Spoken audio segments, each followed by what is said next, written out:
Yep.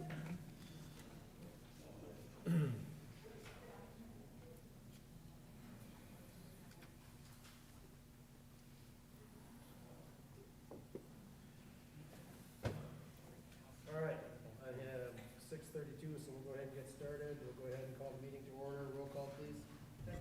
Here. Here. Here. Here. Here. Here. All right, please join me in the pledge of allegiance. Pledge allegiance To the flag of the United States of America and to the republic for which it stands, one nation, under God, indivisible, with liberty and justice for all.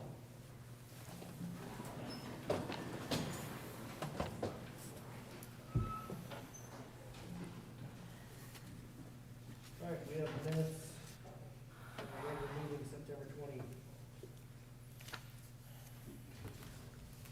I'll move to approve the minutes as presented. Second. Motion, a couple seconds to approve the minutes from September 2021 meeting. All in favor? Aye. Aye. All those not, same sign. All right, thank you to those of you that came tonight. Appreciate your attendance. All those that are watching based on social media and YouTube. Also, thank you guys for all joining us tonight for the meeting. With that, just a comment. Oh, sorry. Now you can hear me. All right, so we approved some minutes, and now we're going to go on to, actually, before we go to public comment, notice that there is a extra person up at the table, so that is our student rep. So like to introduce Sandy DeVries. So Sandy will give a report out to the board. Sadie. Sadie. So Sadie will give a report out to the full board later on in the meeting, but I just wanted people to understand who that was with us up here, and with that, we'll go into public comment. So in the recognition of privacy rights of individuals and employees of the district, the Board of Education prohibits any public comment on individual employees or constituents of the district on any matters in which an employee or constituent may be identified or inferred from the comments. Board of Education will generally not discuss or take action on non-agenda items brought up by the public in that meeting. 1, 2, 3. So we got 5 people signed up for public comment. I'll just go ahead by your first name, and if you would approach then and give your full name, I'd appreciate it. So we'll start out with Joe.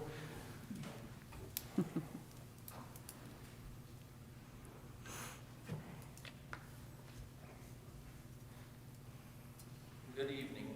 Thank you for everything you do. My name is Joe Bruns. I live at 918 South Spring Street here in town. I have some observations that I would like the board to be aware of. And through a service project in the group that I'm involved with, we had dealings with Randolph Public Schools just 2 weeks ago.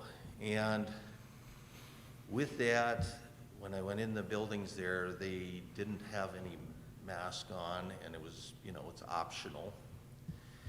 And so then we went into the Randolph Christian School, and we saw the kids there, and then I had a chance to ask the principal, how many children are actually out of school today? And he said, we have 2 that are out today, and they both had appointments.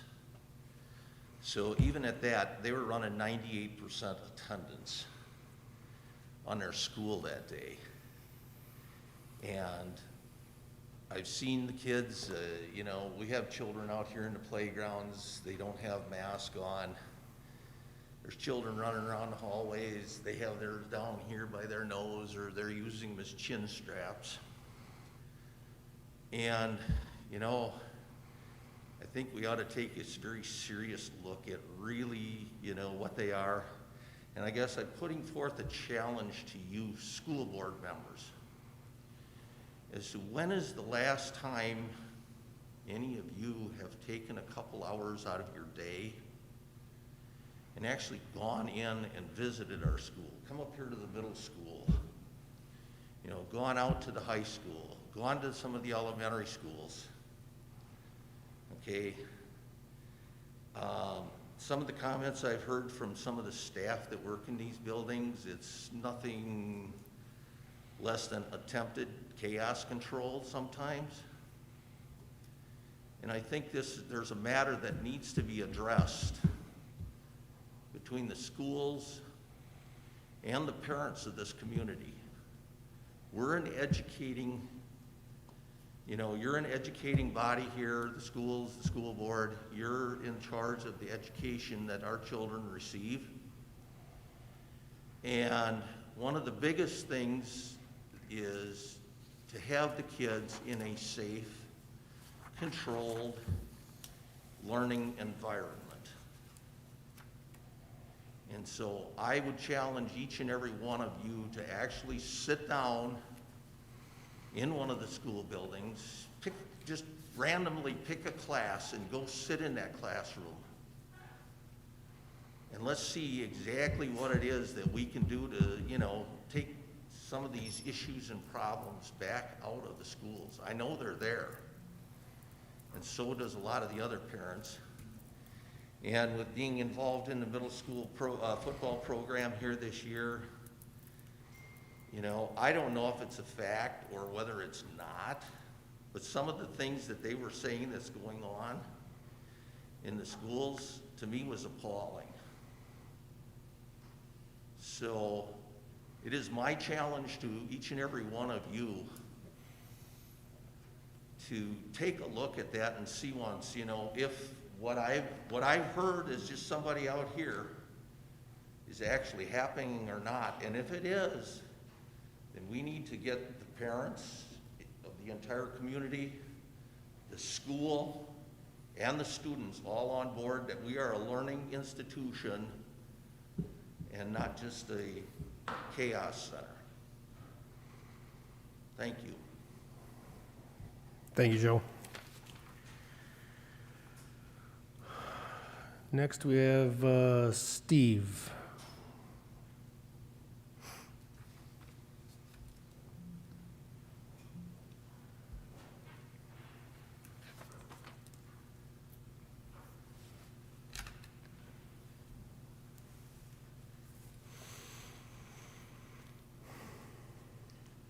Hello again.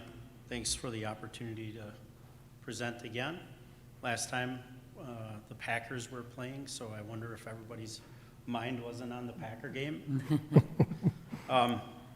So the last time I was here presenting, I gave you guys a handout that follows the Wisconsin Department of Health, and to the last data, which was on Friday, the last time this was updated, there were 0 deaths in Wisconsin for kids age 0 to 19, okay?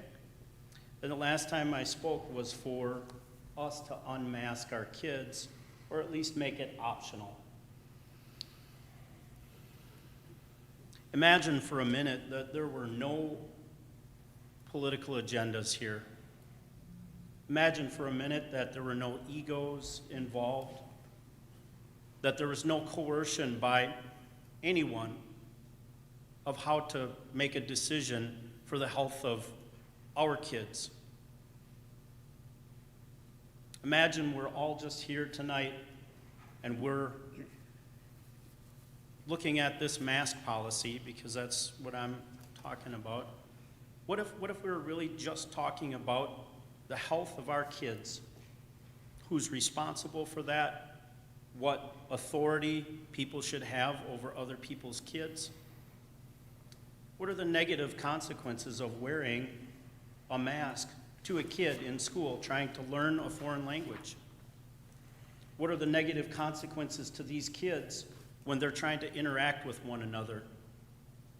To Joe's point, there are kids that are not able to breathe. I mean, we all saw we heard people talk about the oxygen meter inside the mask and how there's rebreathed air in there that if you were in industry like I am, you wouldn't be allowed to go into a room with air that's that bad.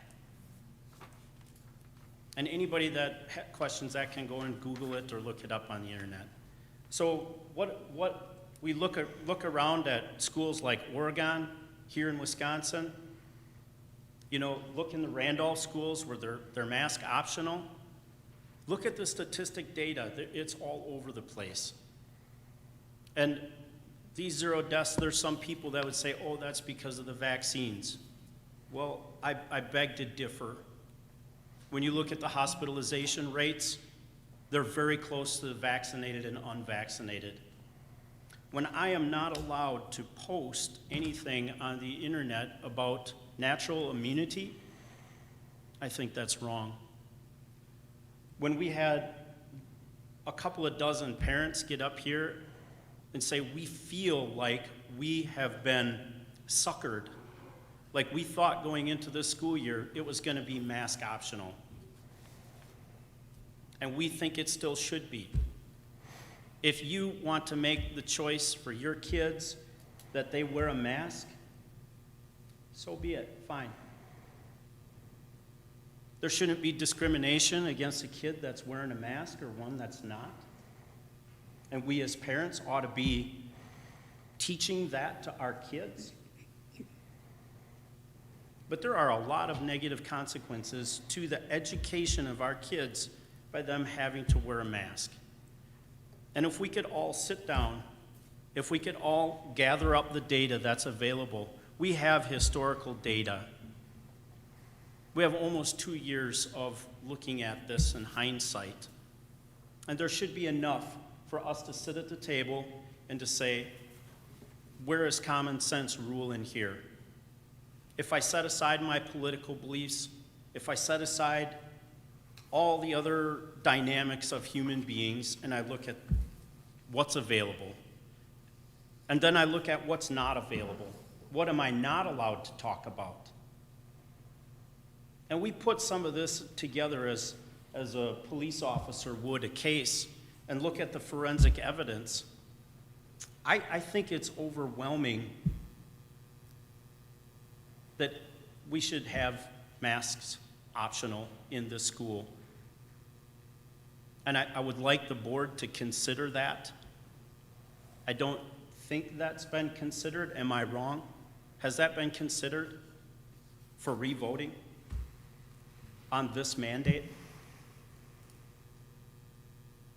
Can you guys answer? I mean, is interaction allowed? I don't know, but No, we'll just let you comment. I mean, we are going to talk about this later. I would like it revisited. I would like those of us who feel like our voices haven't been heard to be heard. I'd like there to be an open dialogue. I'd like there to be a revote on this where there's some sensible alternatives. You know, there are other alternatives for working for the health of our kids. And I really think it ought to be a parent's choice. So that's really all I wanted to say. Thank you. Thanks for those comments, Steve.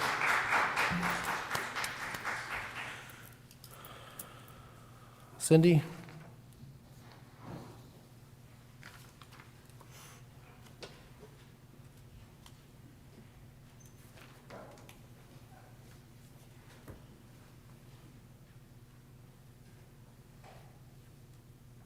Hello.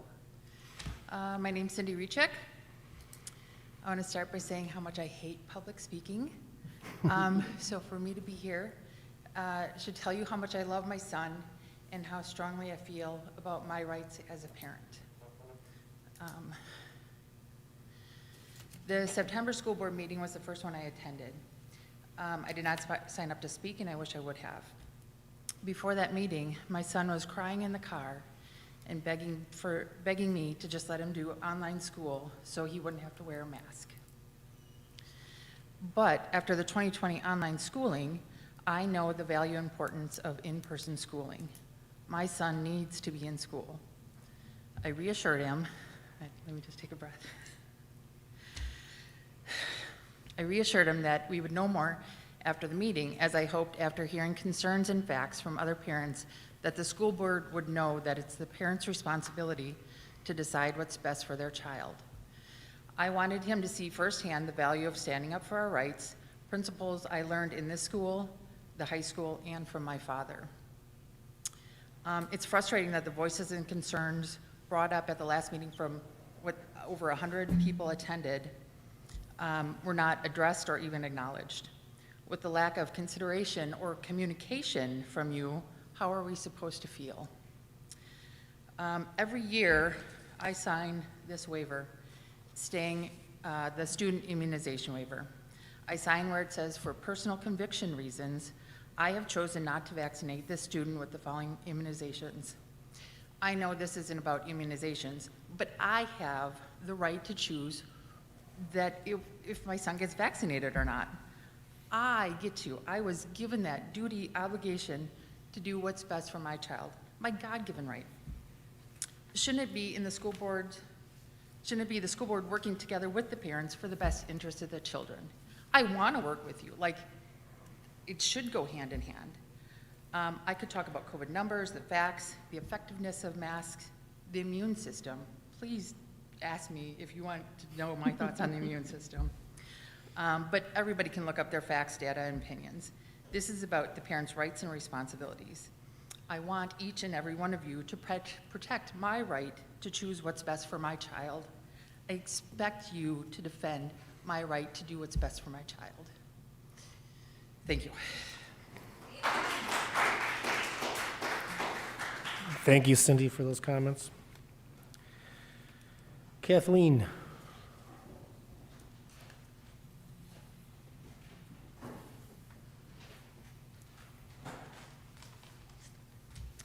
My name's Kathleen Matuszewski, and I live on Thompson Road. My grandchildren happen to go to St. Catherine Drexel. One is really in Beaver Dam because she's at 4K. But nonetheless, eventually they will be going to Beaver Dam schools. I worked in education over 30 years until I retired a couple of years ago. I have a master's in school counseling and also a master's in library medium. I've seen kids, worked with kids from pre-K to 12 for many, many years. My biggest concern, and it wasn't really addressed much at the last meeting, was how these masks affect learning. When you're talking about primary, my granddaughter is in second grade. Last year she was in first grade. A crucial year for learning how to read. Listening to sounds, watching how sound is produced. There are some dreadful consequences of masking kids at that age, at that level, especially that K-3, although I don't agree with masking anyone, but especially K through 3. They are crucial years. You can't go back and pick those up again. Kids have to see how sound is produced in order to make sounds, to make words, and eventually sentences. It affects their reading levels in many ways.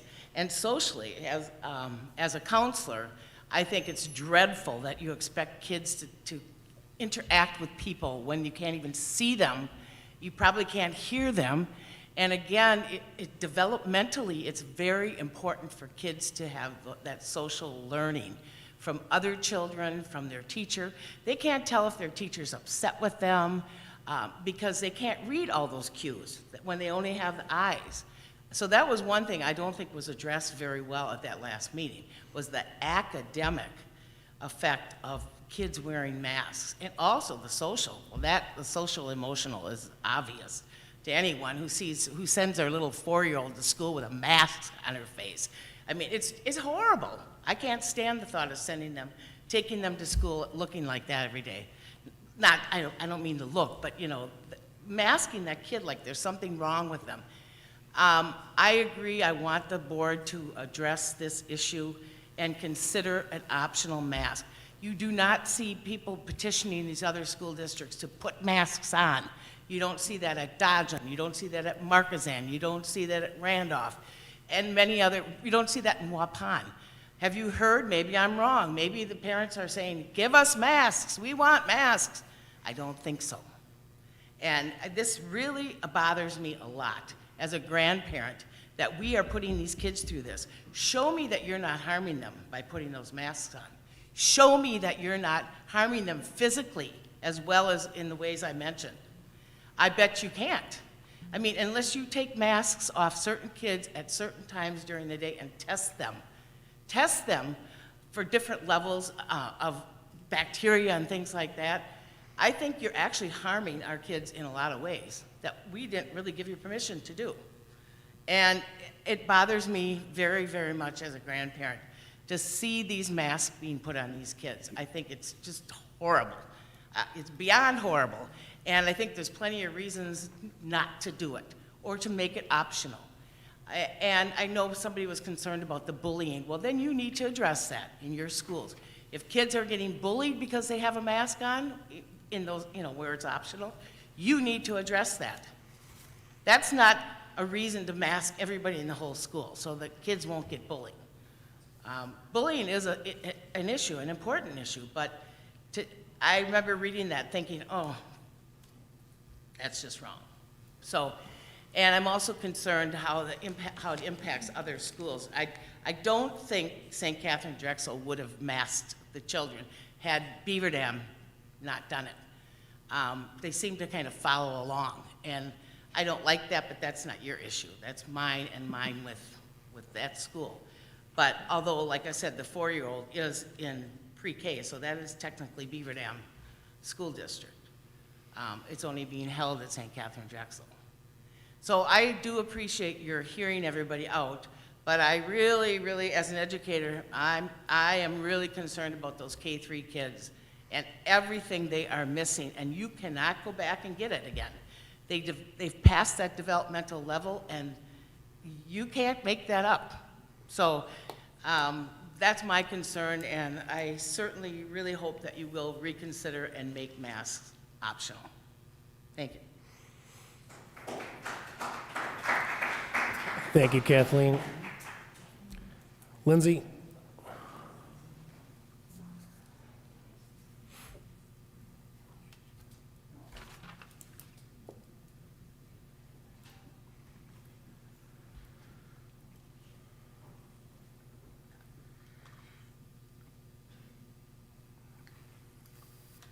Hello, my name is Lindsay Cleary, and I'm a family physician here in Beaver Dam, and I have a 13-year-old son who goes to St. Catherine Drexel, and I am a parent asking for masks. So while it's true that this last week and several weeks there have been no deaths in the 0 to 19 age group, which I'm grateful for, the greatest number of new cases occurred between the ages of 10 and 19, positive cases. While this doesn't necessarily correlate to deaths in that age group, it does correlate to the increased surge in cases we've been seeing overall. So while I am eternally grateful that our children are not dying from this disease, other folks in our community are. And it's the spread that hurts everyone. In addition to my duties as a family physician, I am also in charge of implementing our allocation of scarce resources plan for when there isn't enough to go around. And we've come very close to having to implement that plan several times. Marshfield, which we are a part of, the Marshfield system, the Marshfield Hospital has had to implement their scarce resources plan, and have had to ask a family whose loved one was on life-sustaining treatment and wasn't doing very well to discontinue that life-sustaining equipment to give it to someone else because there wasn't enough to go around and there wasn't anywhere to transfer. Our ER has been inundated with this surge as well as our inpatient unit. This surge is particularly difficult compared to the last surge, as last fall, folks who weren't sick and otherwise might have gone to the ER for other reasons were staying away because the hospital was where the sick COVID people were. But this year, we've had just as many COVID cases as the last surge, but we're having double the ER volumes, because the folks who need the ER for other reasons are coming, and they should. But this has put quite a strain on our inpatient and ER staff in particular, and we're having quite a lot of burnout and distress. So my ask would be to continue the mask mandate, because I think it helps protect all in our community, especially those who are the most vulnerable. And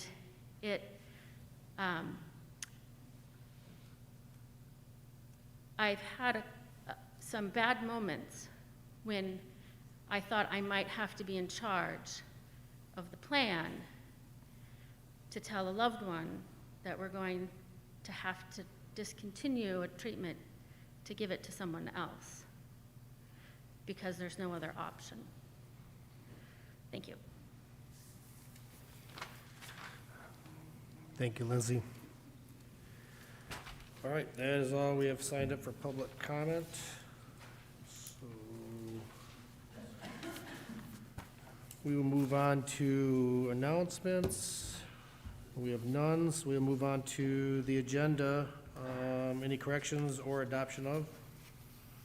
I'll move to approve the agenda as presented. Second. All right, a motion in a couple seconds to approve the agenda as presented. All in favor? Aye. All those not, same sign? All right, we have an agenda. That moves on to reports by admin. We will start with 9.1, return to learn update.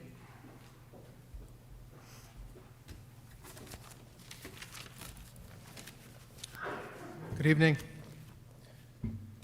I have a brief update for the board regarding the Return to Learn plan.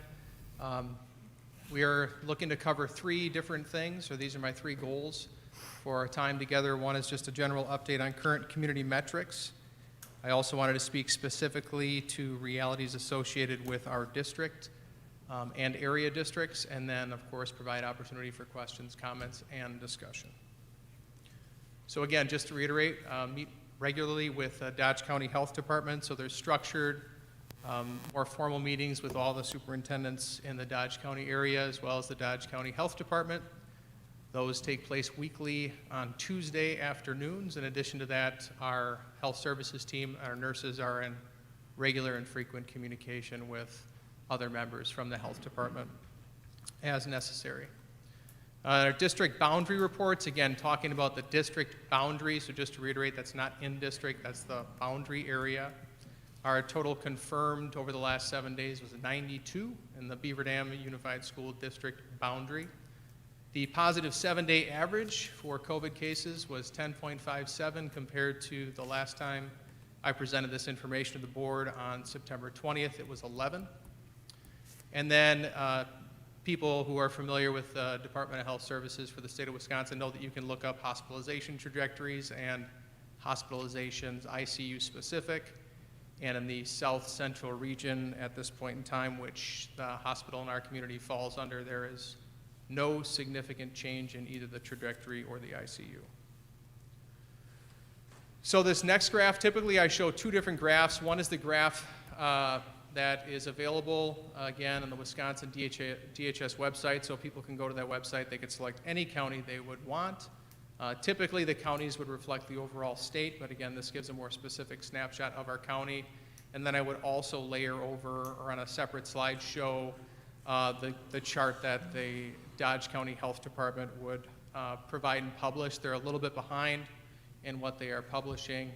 They also can struggle with staffing at some times. So this graph or this visual does the same thing. And it shows that we saw some increases in the county a few weeks after school started, and that we see those numbers are actually trending back downward in our county. And I believe this was the 3rd meeting in a row that we've had with the county where they've referenced that. Not a significant decrease necessarily, but they see that it is moving downward in our county. As far as school guidance updates, just to reiterate, I shared this slide last time. There are no significant changes for any of the guidance from any of the organizations that have offered the guidance. So CDC American Academy of Pediatrics. DHS and DPI folks probably know that they've had some joint guidance. There is no significant changes, anything necessarily worthwhile to reference regarding what guidance is for schools. As far as our COVID activity, in the Beaver Dam Unified School District, so this takes us from the first week of school through today. And you'll see next to the date the number of staff and then the number of students. And then we get the percent positive when we look at that total number of staff and students that are positive that given week or that time that we're reporting out as compared to the total population of staff and students. We get our percent positive. So we have stayed below 1% and generally seen some minor adjustments or changes, obviously, over the last few weeks, but nothing overly notable. So the next slide, I had previously referenced other districts, and in speaking with other superintendents, and some of them share out a dashboard similar to us, so anybody could grab it. Some of them don't necessarily have the same type of dashboard. So I wanted to actually put names with it so people could see. I kind of did like District 1, District 2 in Dodge County. So this was last week at our last meeting. So we talked through and they shared out their percent positive, just to give context, because we can't look at total numbers because the size of our districts are so vastly different in total population, but the percent positive when they look at their staff and students. So you see us at 0.66%, and then you see Dodgeland, Horicon, Lamira, 1.45, Mayville, Watertown, and Waupun. So this is context. I think sometimes people reference things or share it, but when you actually look at the numbers, this is the context that we have. Questions, comments, discussion?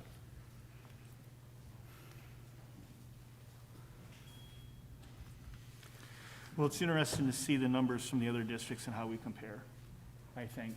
I don't know what the rest of you guys think. I really do think we need to revisit the masking part of things. You know, we heard a lot of people last month. We had a few people here tonight on both sides. These numbers, you know, we can sit here and debate whether masking works or doesn't work, but these numbers obviously show that we're in the range of everyone else that's not masking.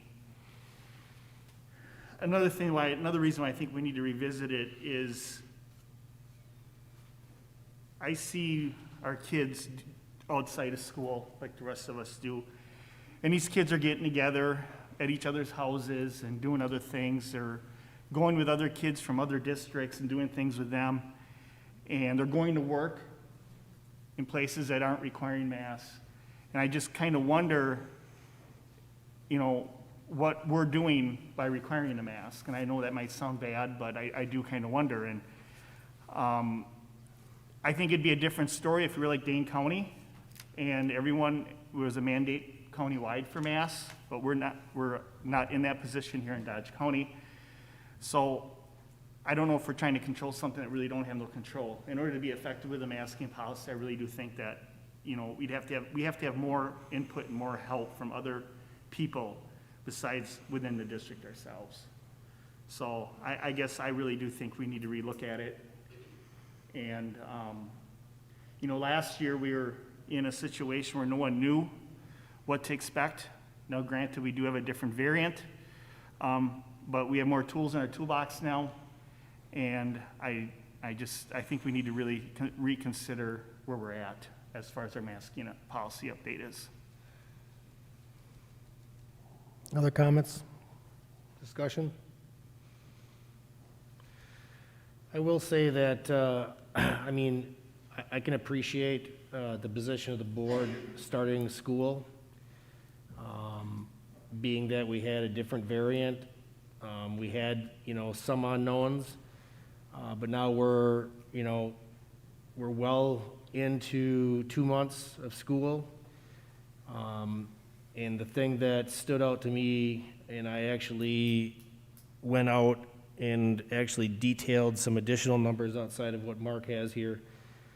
And the thing that stands out to me is that independent about whether a school has a masking requirement or not, there is no better or worse data or numbers to support one position or another. So that would tell me that not necessarily masking is doing what people think it's doing. And you can tell that based on the numbers that Mark showed. I mean, but also other numbers. I mean, you know, you have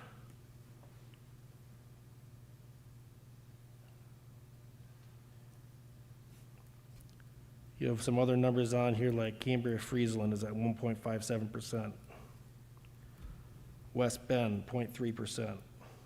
Slinger, 0.68%. And I can keep going through the numbers, but a majority of those schools I just laid out do not have any kind of masking requirement, and their numbers are equal or better than our numbers. So, again, the thing that really threw me back is, I mean, we've talked about trying to use data, using numbers. We're in month 2 of the school, and the numbers show me that I don't believe necessarily putting masks on kids is making a better environment from a transmission standpoint. And I also agree that with some of the statements that have come through either by email or by public comment, that it puts our kids in a difficult and tough position. I was at the middle school here last, trying to think now if it was earlier this month. I think it was last month, was it? 2 weeks ago. Yeah. And we spent 2 hours at the middle school. And we went from 3 or 4 different classes.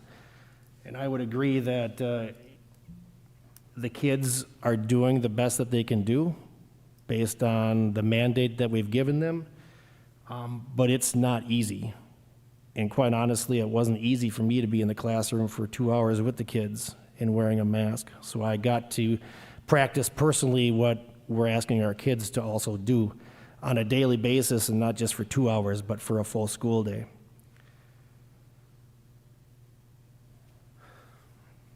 Other comments?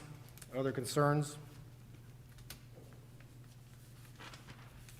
I have had a couple of months here since we talked about this in August, where my position then was to listen to the recommendations and the numbers and the information around us. And in the last 2 months, I've had a lot of time to listen to a lot of comments from a lot of people in person, in writing, in the store, around town. And there's just a couple of things that I think I want to mention in response to that. We definitely have an opportunity here to make a difference with our kids as we teach respect and acceptance for opinions different from our own. I think maybe we've missed some of those opportunities over the last couple of months to show respect to those around us that are trying to do their best. And I would hope that this is something that we can practice and model for our children. Every one of the board members up here sets aside to some degree, it's not always entirely successful, our personal opinions to do what we believe are best for kids. And our opinions and our conclusions will not be the same, but every single person at this table literally does their best. And I'm sorry if some people feel that our best isn't good enough, but this is one topic on many on tonight's agenda and many that we discuss every month and attend committee meetings and read weekly updates and spend our time researching and studying. This is one topic, and every board member up here is deserving of your respect. Whether or not you choose to elect them, they've given a lot of time to this position. I agree with things said before. I won't repeat what they said, but as a board member, I want to make a motion that masking move to a recommended status for the Beaver Dam Unified School District beginning immediately.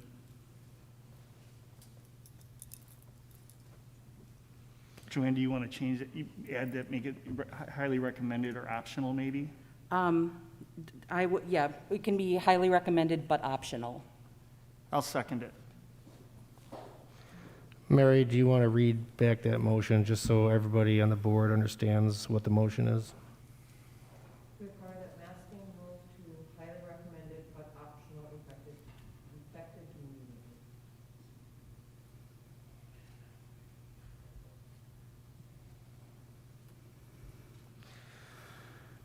So we had a motion and we had a second on that. So with that, I will go ahead and ask for a roll call vote, please. Entertain discussion. Discussion. You Any may have discussion some on the I'd motion? ask for some discussion, yeah. Huh? Oh, you want to ask? Sure. So before I do that, I'll give the opportunity for any other board members to have any comments they'd like to share. I'm going to comment, although I don't have much of a voice tonight. Our responsibility as a board, what Joanne said, is to do what is best for the students, and that includes all students. And our responsibility is to the students who have health issues. What is the best way to protect those students? We can have 5 students who are completely healthy, and we can have 2 who have underlying health conditions. It's our responsibility of the board to protect them. And the way that we have been able to protect them is by having masks. And I cannot understand why people, unlike being parents, I'm a parent too, and when my kids were younger, it was like, I can make decisions. But when you get into a big group, and you have a board that is elected to take care of that group, it's to take care of everyone to the best of our ability. And yeah, there are downfalls, downsides of all types of things, but we have tried to work around something that came once in 100 years, a pandemic. Who would have been able to judge that a year and a half ago? Nobody. And my push on this was for those children who can't speak for themselves, who can be affected by a child who is unmasked, who would be carrying the COVID to school, and in turn, infecting that child. So I'm against changing from our mask mandate to a by choice. Other comments? Anybody else on the board? I would like to see us stick the course out with the Return to Learn plan, which included removing masks based on different levels.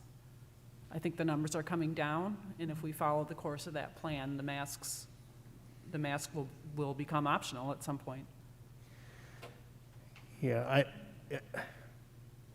I get trajectory based on data, but I also know that CDC numbers, if you wait for the CDC numbers to go to where they need to be for us to unmask our kids, it's not going to happen this year. I see other school districts using some metrics that maybe make a little bit more sense, using percent population within their own buildings. If you look at West Bend and Mayville, both of them use metrics based on require masking at anywhere from 2.5 to 3.5%, actually 3% to 4% of population, and we're sitting at 0.7, whatever it was. So you have other districts not too far away from us that are using their own individual statistics to show that they don't have significant issues within their buildings. But using the CDC guideline numbers, I don't think will ever move us away from giving our kids a little bit more freedom from a masking standpoint.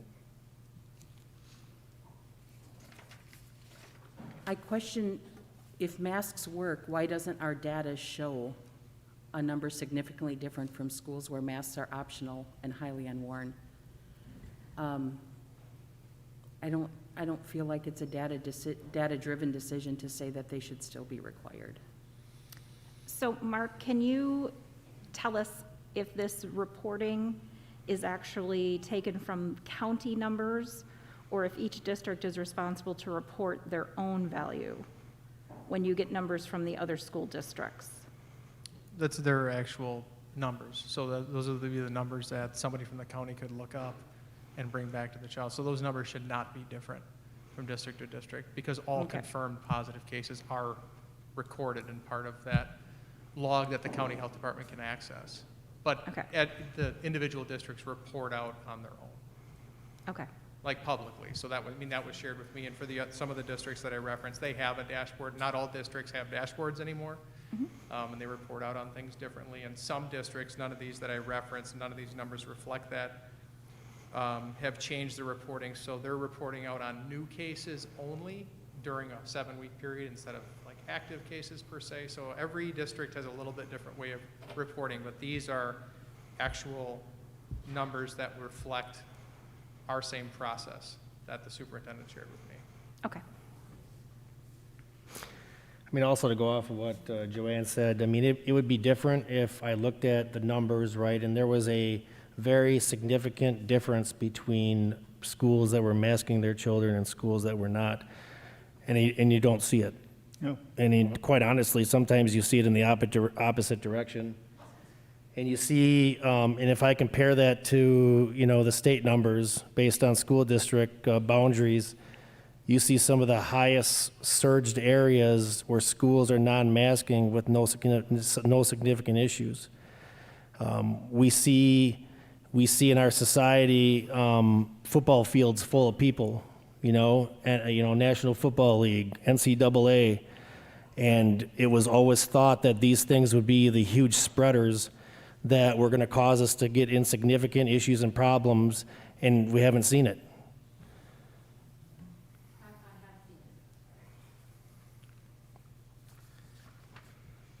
Any other comments, questions, feedback from the board?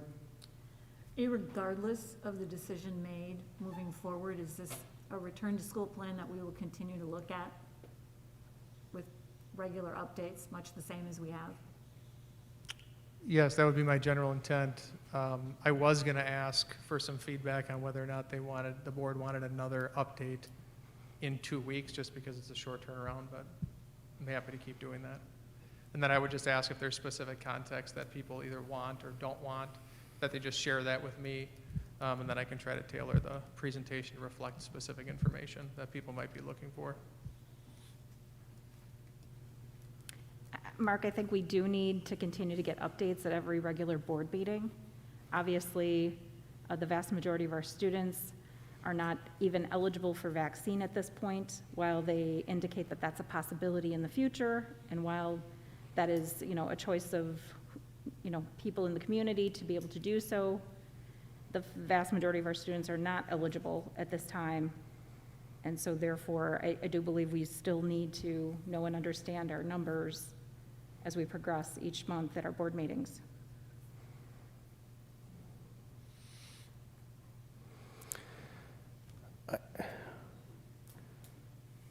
The unfortunate thing about that, though, is I think that you continue to see the data to support the same position we're in now, which doesn't necessarily support masking one way or another, and quite honestly, probably against masking from a % positive in school districts. So what are you saying, Chad? I'm With that saying last that, one? some of the board members obviously want to, stay the course, and that's their opinion, but I don't believe you're going to see a huge difference in numbers in the upcoming months that are going to give you any other data than what you see right now. And then I would suggest that that's your opinion as well. So I don't understand why obtaining data or continuing to get the information that's available from the county would be a bad thing in any way.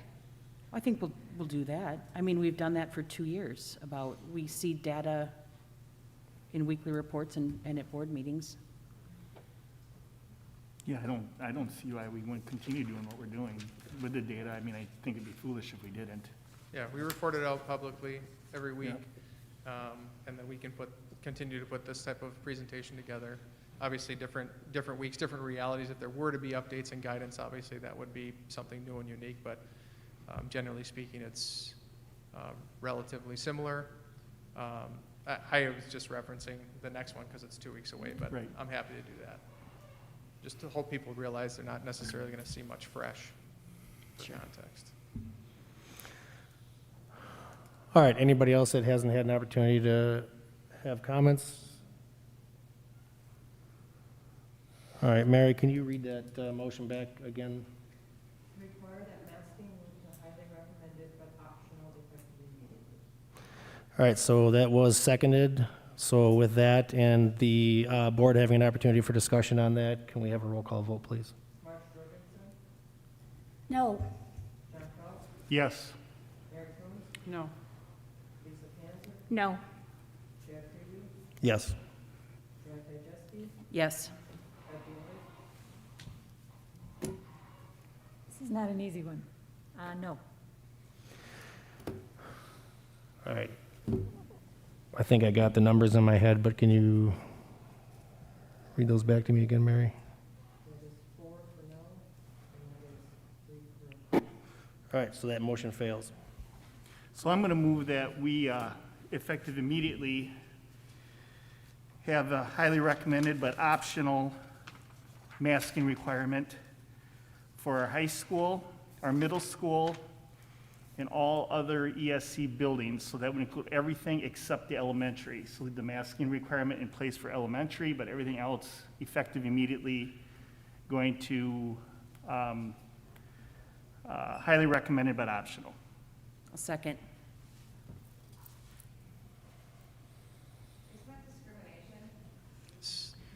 So my reasoning behind this is we're in an age group where these kids have had the opportunity to get a vaccine if they want to get a vaccine. So I'd like to start and see something started somewhere, some lifting somewhere. So this is my next approach. All right, so we have a motion and a second on that. Before I ask for a roll call vote on that, anybody want to comment or discuss on that motion? I'd just like clarification on the motion. I maybe didn't hear it right. So what I would like to have is have highly recommended, but optional for all the secondary, so it'll be the middle school and high school, and also for the ESC and the maintenance facility. So basically every school facility except for the elementaries. Leave the masking requirement in effect for the elementaries, but everything else can be highly recommended or optional. And I Other- seconded. Yep. Other discussion on that motion? How does that impact busing? Busing is a federal requirement, I Yeah, believe. busing's federal, so it has to be done Wanting to anyways. clarify. Other comments, discussion? All right, Mary, can you read that motion back to us one more time so everybody's clear? effective immediately for high school, middle school, and ESC and every school facility except elementary schools going to highly recommended but optional masking. Can I just ask for clarification on that? I just want to make sure to cover the base, because 4K is not in our elementary buildings. Just to, that was your intent, John? Yeah, leave it for 4K.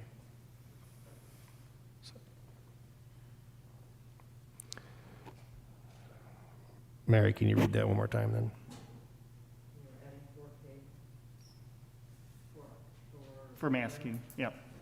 So effective immediately for masking for high school, middle school, ESC, and school facilities except for elementary schools and 4K to be highly recommended but optional. Yes. All right. Can we do a roll call vote, please? John Kraus, Yes. Mary Coombs, No. Lisa Panzer, No. Chad Freely, Yes. Joanne Chajewski, Yes. Beth Bailey,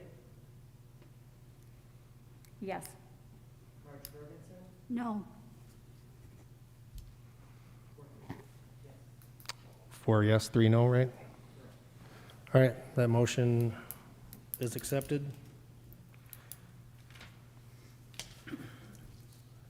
Any other comments, discussion?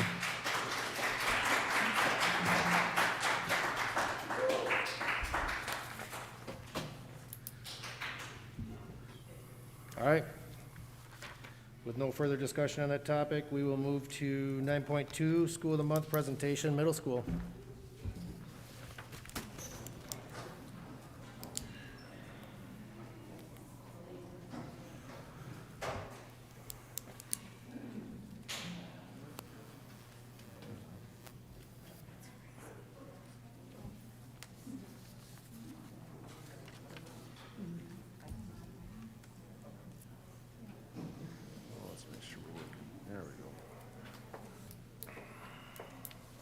All right, good evening.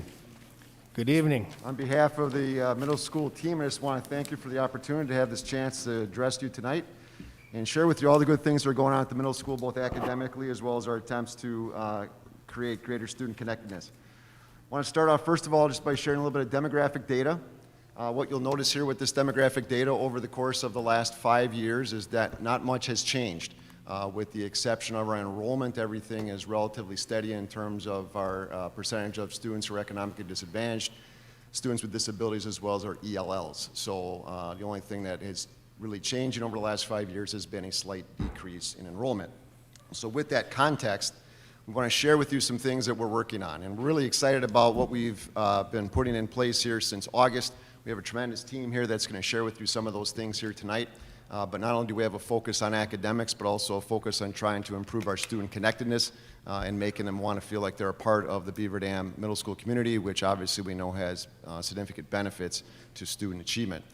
So in the case of writing, our focus for the 21-22 school year is to have all students who score a 0 or 1 on the baseline BDMS writing assessment to score a 2 or above, and all students who score a 2 will score at least a 3, and all students who score a 3 will score a 4. This is a writing assessment that we have developed ourselves because we wanted to have the opportunity to determine if students are making progress over the course of the year, and by developing this writing assessment that works in tandem with the forward exam and specifically looks at text-dependent analysis writing, we are able to progress monitor on a quarterly basis. And so with that in mind, we have some action steps that we have in place. Those that are identified in green and are starred are those that are already in play currently, and that not only includes the development of the text-dependent analysis writing and the administration of it, so students have taken that first assessment. We also have allocated time that will be made available during professional development so that we can score those assessments, and by that we have all of our staff involved, not only in the administration but also in the scoring of those writing assessments, so that every teacher in the building has a sense as far as what students are being asked to do from the standpoint of writing. We chose writing because it tends to have the biggest leverage when it comes to student performance in ELA. Not only does it address writing, but it also addresses reading, and so that is something that we felt would give us the biggest bang for our buck, so to speak. You'll notice that the areas in yellow are areas that are currently underway, so they're not quite accomplished, but they are happening. There's a focus there for us to align our assessments by standard, so we feel very strongly about making sure that not only do we create assessments that are measuring students' performance on specific standards, but more importantly, making sure that we're able to identify which standards students are struggling with. That gives us the opportunity to reteach on specific standards as opposed to reteaching an entire unit. And we also have the opportunity within our ELA courses and our math courses, which are blocked with that extended time, to create time to provide Tier 2 intervention for small groups. So that process is underway. And you notice that those areas that are identified in that are italicized and bolded are also areas that you're going to see here shortly are carried over into our math goal. And so we really felt it was important to have congruence on a building-wide basis to making sure that we're focusing on the pillars of our PLC and making sure those things are consistent throughout math as well as ELA. And then finally, and you're going to hear about this shortly, we're implementing Avid school-wide with a focus on writing within content areas. You're going to learn from our coaches all the efforts that they've been putting forth, as well as our faculty, in trying to improve the experiences for our kids in the areas of writing. And our coaches will talk about that shortly. So with that in mind, I'm going to turn things over, because as I indicated before, this is a team effort, to Mr. Tuig, who's going to talk about our math.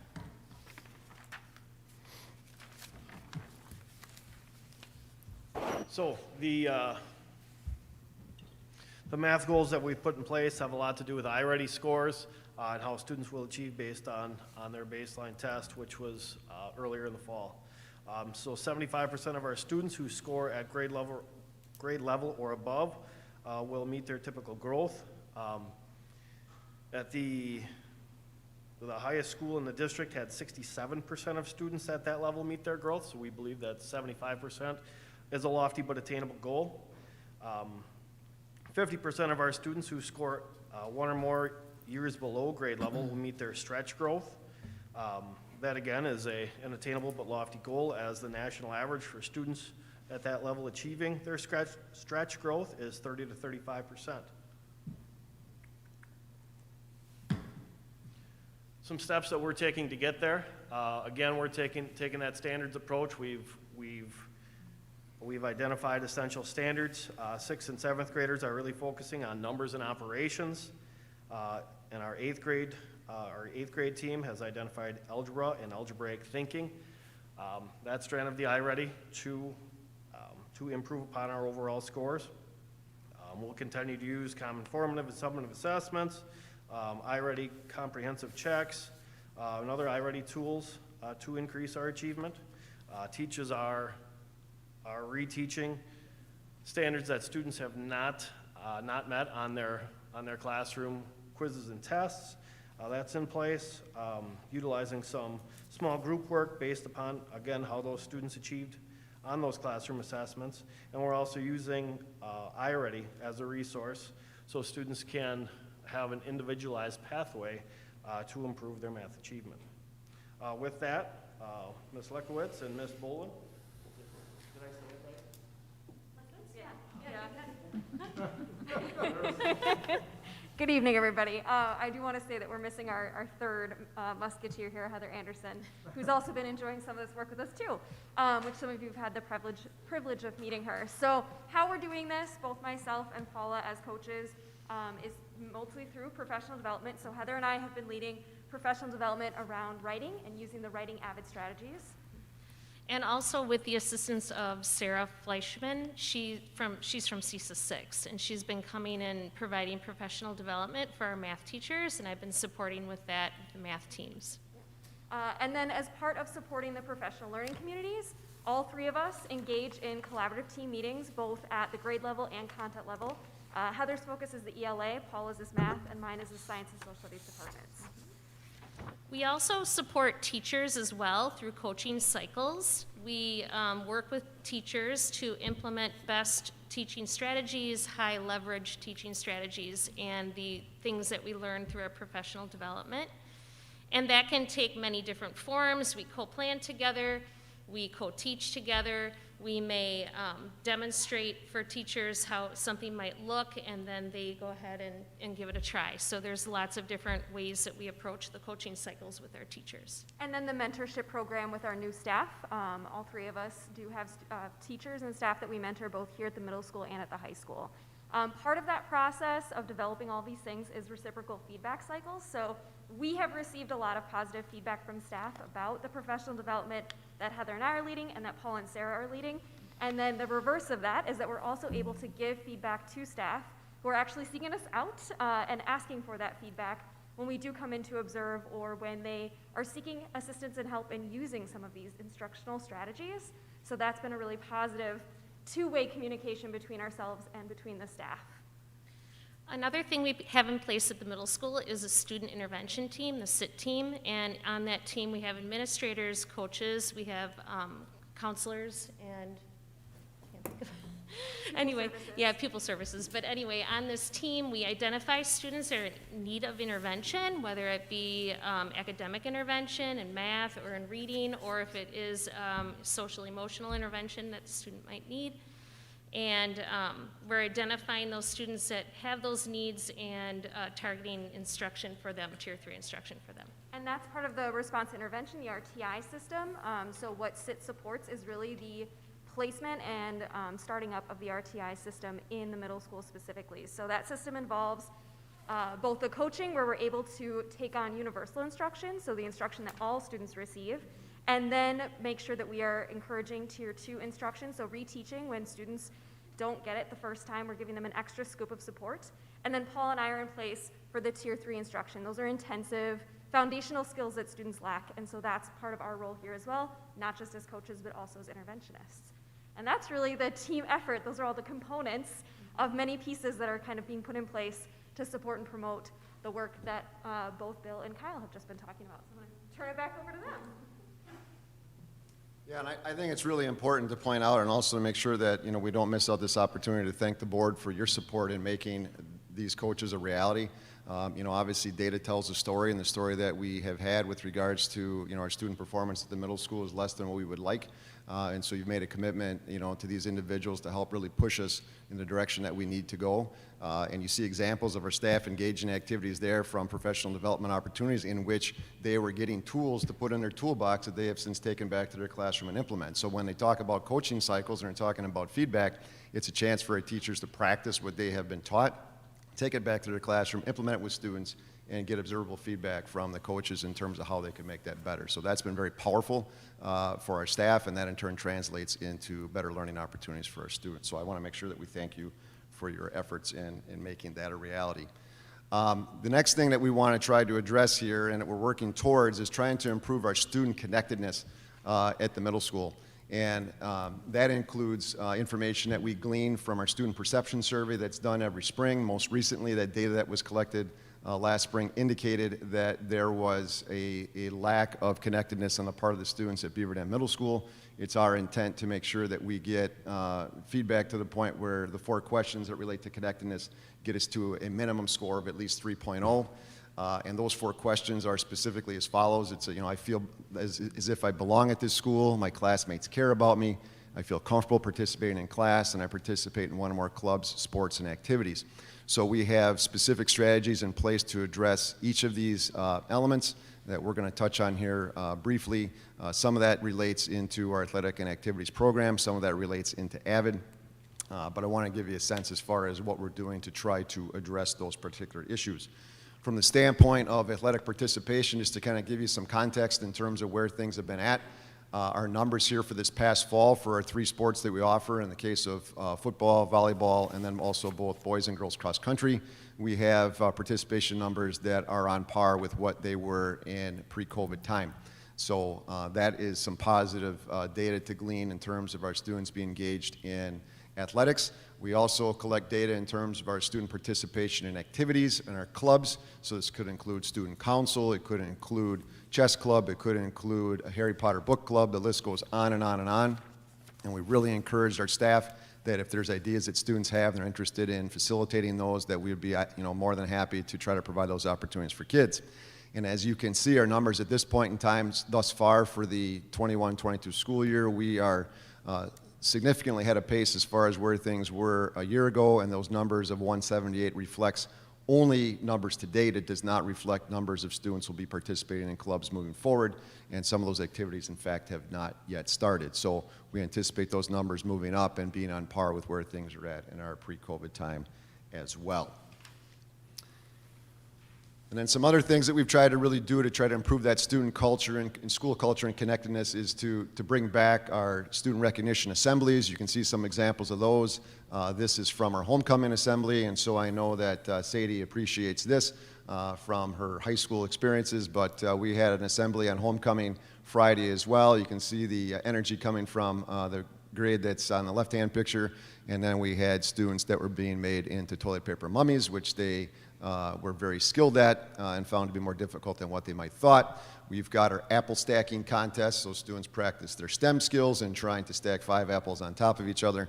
That became a bit more of a challenge than I think they probably thought. You see our band involved in the event as well. And so students were engaged not only in this assembly, which was held by each grade level, but they also had other activities they could engage in, which included door decorating contests, which also had a homecoming theme to that. And then they also had some extended social time that was provided as well. So again, just trying to find ways in which we can you know, reinvigorate the enthusiasm and the connectedness that exists within the school, because if kids don't feel connected to the school, it obviously makes learning a bit more challenging. So you see some photos there of our coaches on the right. Some are really excited about what they're reading, some are hiding from what they're reading, but they are reading nonetheless.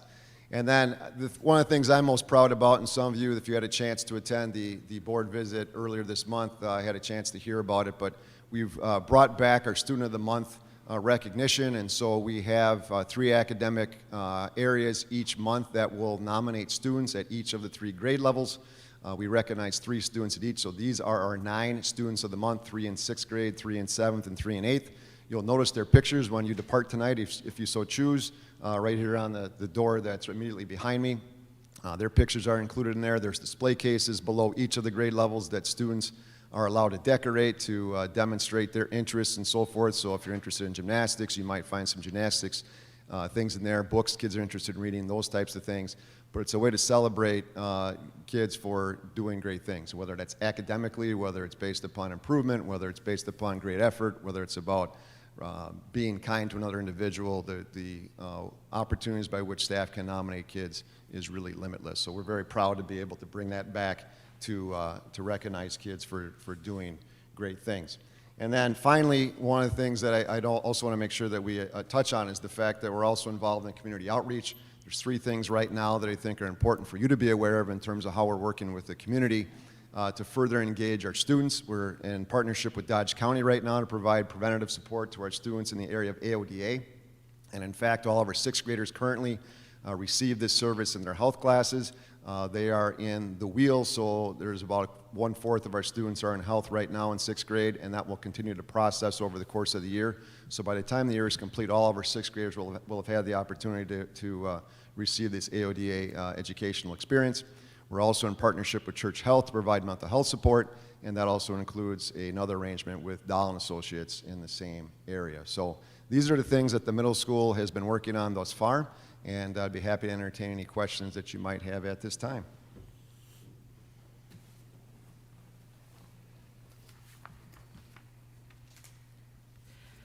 I don't have a question, but I have a comment. I came to the middle school coffee chat, and I was really impressed with just the visual changes I've seen with the signage, the banners, the celebrations of students, and all of the ways that you're really trying to make this a positive experience for students at the middle school. I was super excited about the Harry Potter Book Club. I'm wondering if you're taking board members into the Harry Potter Book Club, but just really excited about all of the things you're doing. So thank you for all that. And I know it's a lot of your staff time too, is putting in extra time working, doing this, and I'm grateful. It's been a tremendous team effort for sure, and that can't go unnoticed. The staff have been fabulous, as have the coaches and the team, so thank you. Yeah, I think that's important too, because I mean, there's one thing to have the coaches available, and thank you very much, but it's equally gratifying to hear staff say how impressive it's been, the things that the things you've coached them on, and the things that they've been able to use in their classrooms. So really good feedback from staff as well. So thank you. I just have to comment, especially to the young ladies over here. You guys look too young to be teachers. But it's great to see your enthusiasm and the work that you're doing to work together to move things along. That means the other 2 of you are old.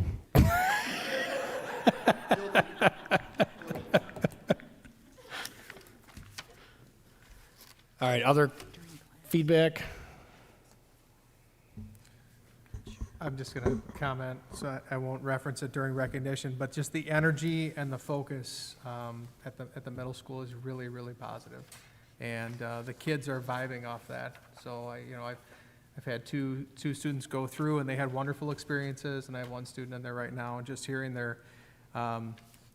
them talk about it, hearing my son talk about it, hearing his buddies when I'm dropping them off somewhere or giving them a ride, hearing them talk about it, it's very positive. So keep the bar high, keep the energy up, and keep celebrating the community. I think you're doing great, all of you. Yeah, thank you, and thank your administrative team. All right, thank you very much.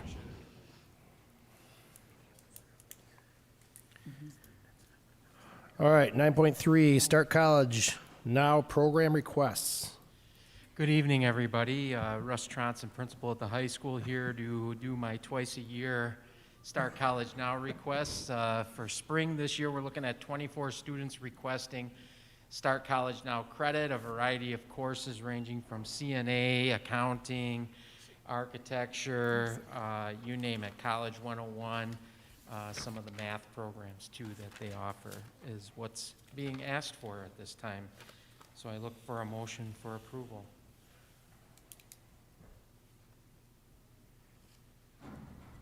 I move the board approve the early college credit program requests for the spring of 2022 as presented. I'll second it.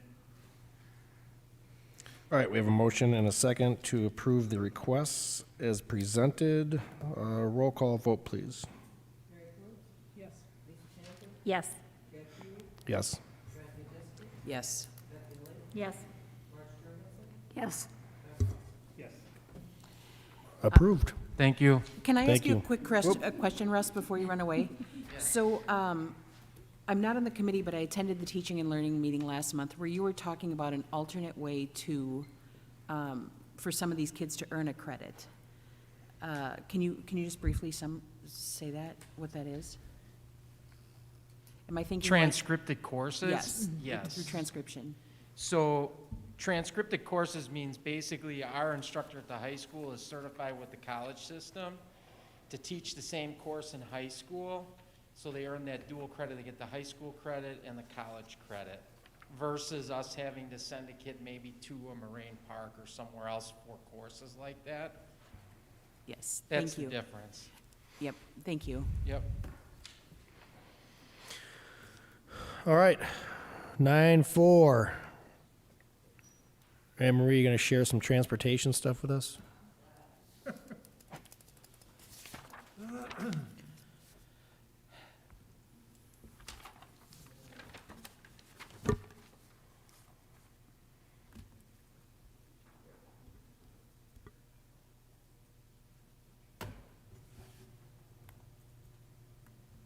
All right, it's not a very exciting slideshow.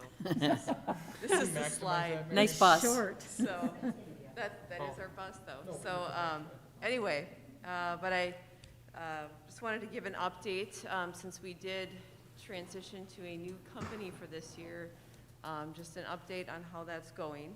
So, obviously, we transitioned from Johnson Bus to Badger Bus. So Badger moved into the existing depot.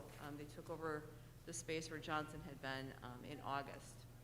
So they started transporting our athletics in August before school even started. The depot manager who is there now had been working with Johnson Bus for our district. So she applied for the position as the depot manager with with Badger, and was hired for that. And that's actually been a really positive thing. I think the relationships have been better after the transition to the new company. But she brought with her some of the experience that she had about kind of how things work here and how we do stuff, so that continuity of service has been good. So Badger uses a different routing software than what Johnson did. So Johnson used a software called Versatrans. Badger uses TransFinder. They all work similarly. I'm told by Badger that TransFinder is better, but there's probably go either way on that one. But one thing that is different this year is that we now have TransFinder able to integrate with Skyward. So that was something we had talked about doing with Versatrans when we were with Johnson, and it never got off the ground.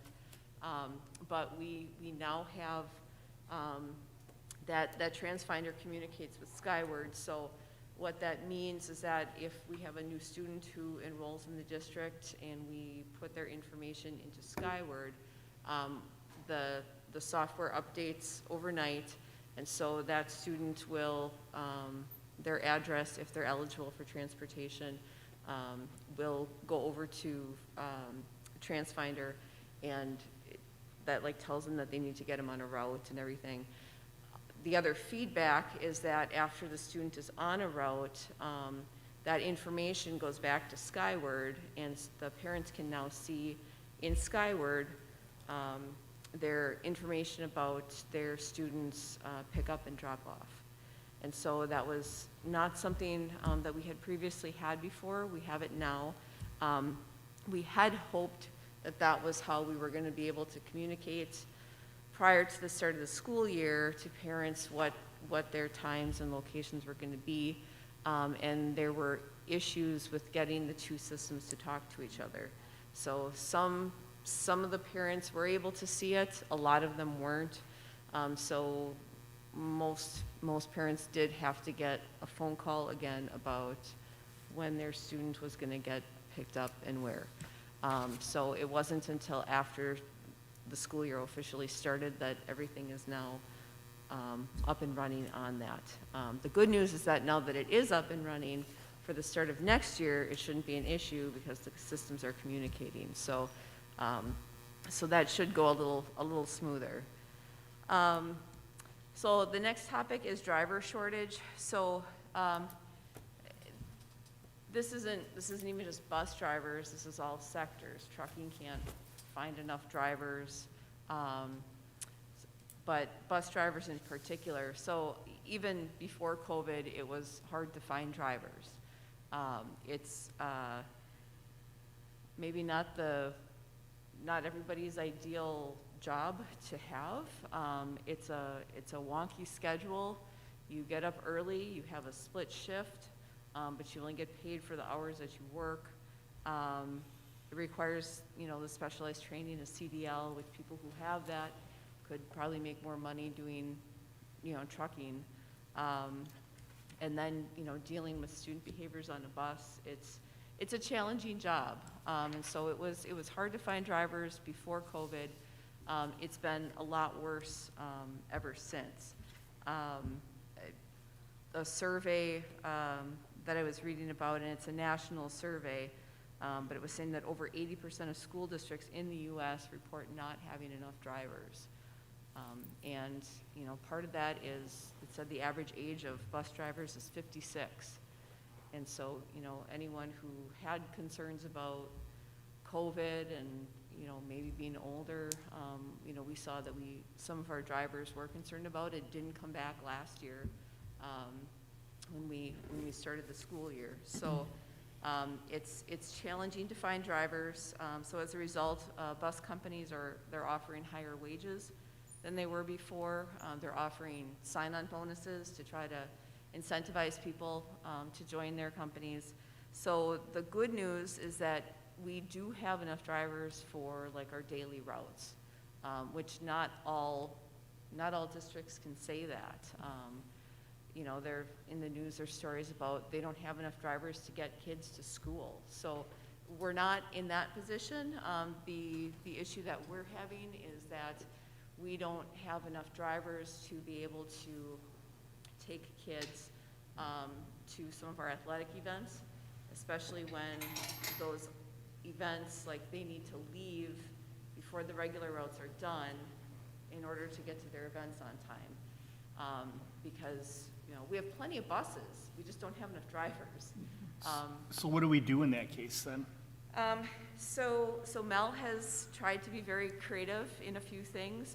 We have actually had some events that we've had to cancel, and other districts have as well. So, but we've tried to move some of those events when we can. Either reschedule them. The challenge, especially with our fall sports, is that for the sports that happen outdoors, we're kind of dependent on having daylight to be able to do some of that. But I know, like, we had a tennis event where they actually had lit tennis courts, so we were able to move it later. But the other thing that we've ended up doing is using coach buses. So if any of you have seen Badger coach buses taking our students to events, it's the only way that we can get them there. And it's not ideal, and Badger knows that. But it's kind of our last option. Last year, we didn't have enough drivers for all of our events, and we were able to utilize a different bus company to come and help us out. We don't have that as an option this year because they don't have drivers either. So we're trying. It's a strain on the budget for sure. And we're hoping that once the winter sports start, because those are indoors and don't require daylight, that maybe we can work with some of the other teams that we play to be even more creative on scheduling to try to avoid having to use the coach buses.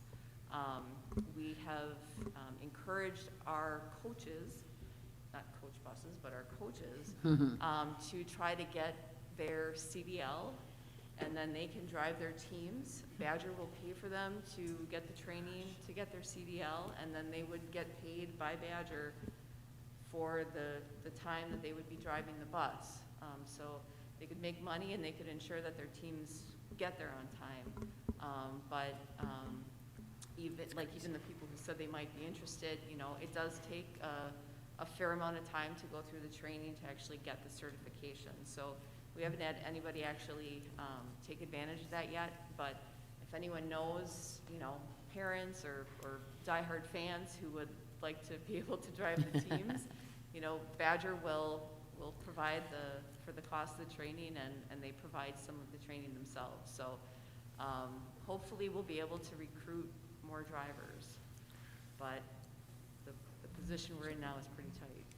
So I think that the winter sports season is going to help, right? Because they're indoors and typically people have lights indoors, so that works. What could be a unique challenge, and we'll learn more about this, is I think that on a larger scale, districts are going to reevaluate spring seasons and when those games are played, because as a whole, there isn't an access to drivers. So the only option is to kick those games back, likely. So we're going to see a lot more things. Probably, I don't want to like put a panic button, but you're going to see more things as time evolves, well beyond this year, where they start to look at holding things in the evening, and then obviously only the facilities that would be able to do that could host those events.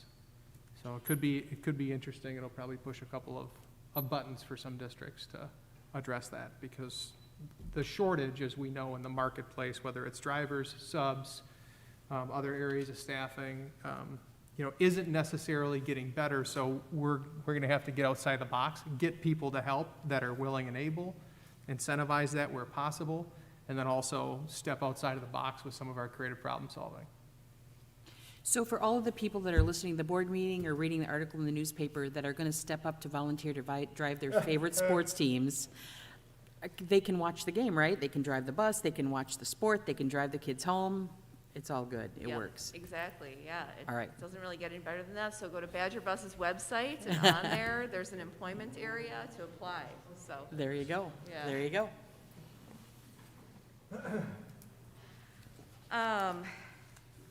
All right, and then the last update is something called Stop Finder, which we, now that, you know, everything is kind of settled and the routes are running pretty smoothly, we're going to start working on this.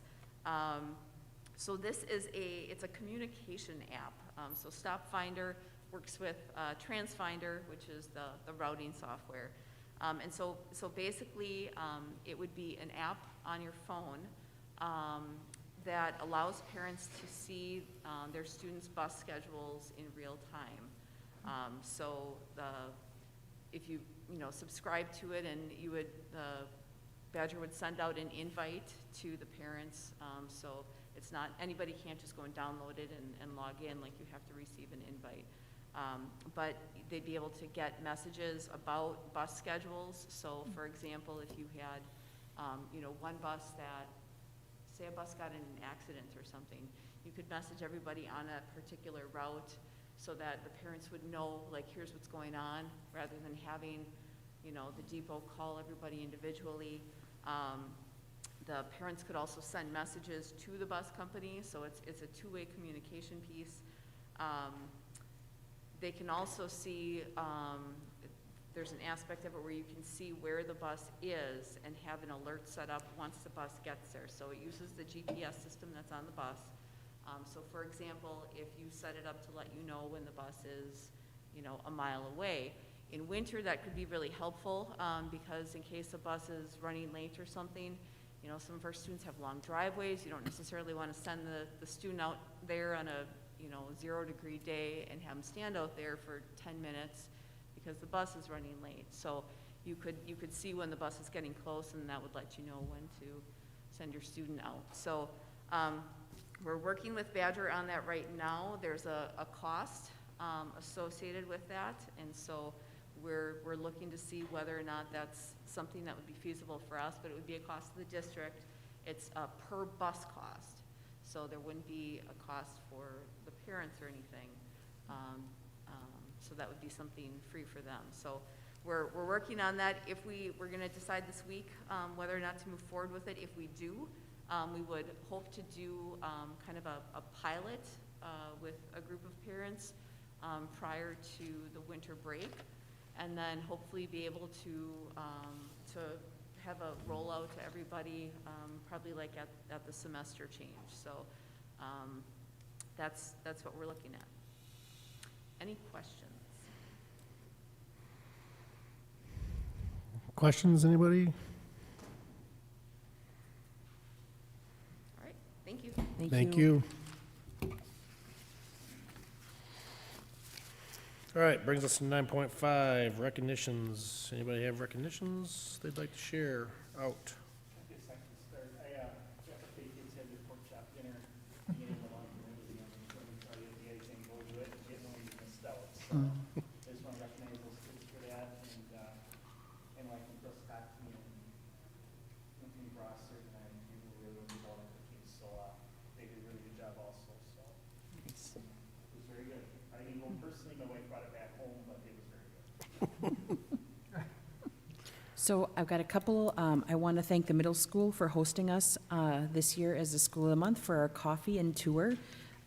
If you have not come to coffee, there were muffins, so come for the muffins, talk to the board. Also, I would like to just recognize substitute teachers.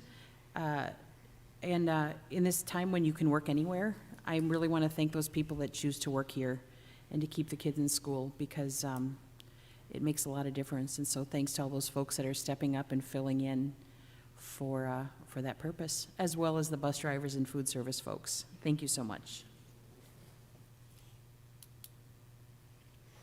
Others?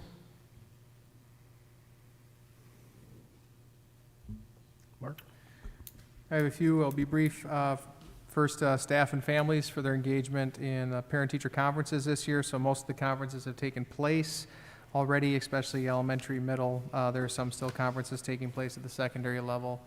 Specifically, I know the high school, for example, has an evening event this week. So I want to thank them for that added time and engagement, developing the relationships that are so important. One of our guests referenced to help make sure that our kids are successful. Second, cross-country is officially state-bound, so the 100, and Mel wrote this up for me, but this part, 190th running of the WIA Cross-Country Championships will be on Saturday, October 30th at the Ridges Golf Course in Wisconsin Rapids. So Girls Division I, that's us, is at 2:25 p.m. There'll be a send-off at the high school on Friday, and there will be a public send-off down Gould Street in front of the high school on Saturday, October 30th, early in the morning, 7 a.m. Girls on the team, Kylie Hackbarth, Leah Burchert, Amila Westra, Brooklyn Ton, Corey Gundert, Rebecca Radzewski, Jessica Redmond, Lillian Besky, Julia Anderson, Alyssa Wellnitz, and coaches PJ Sen, Mary Helgamo, Michaela Smith. So that's super cool. Another wonderful event coming up, November 3rd, is the second Seckle Scrimmage. So that's in the Beaver Dam High School Fieldhouse, November 3rd at 5:30. It is a free event. The public's encouraged to come and support our students. This event promotes social inclusion through shared sports training and competition experiences. Our unified sports teams will join people with and without intellectual disabilities on the same team. And of course, the name is in honor of Meg Seckle, former BDHS teacher, advisor, an all-around amazing person. So, and then just remember, I'll talk more about it in 2 weeks at the next board meeting, but the fall musical, Fiddler on the Roof, first show is November 11th. So if it's not on your calendar, you should get it there. That's all I got. All right, thank you. Moves us on to 10.1, Board of Education Student Rep Report. This is what we've all been waiting for all night long. Pressure's on. All right, so Okay. I'll turn it over to Sadie. Sorry about I Yes, got your name that's wrong okay. before. Usually people on public comment know that I get their name wrong all the time, so it's not unique that I got your name wrong. So anyway, go ahead. Okay. So, yes, my name is Sadie DeVries. I am a senior at the high school right now. I've been in the district since kindergarten. I went to Washington in the middle school, and now I'm at the high school. So some stuff about me, I'm in tennis, basketball, and a baseball manager, along with some other clubs like Student Council, NHS, HOSA, which is for future health professionals, and other leadership groups around the school. So today I'm going to be talking about some stuff that's going on in the high school and middle school for homecoming, which it's already done, but it went really well this year at the high school. We had over 450 ticket sales for the dance itself, which was held outside in the student parking lot. So that was a good turnout. That was more than what we had in past years.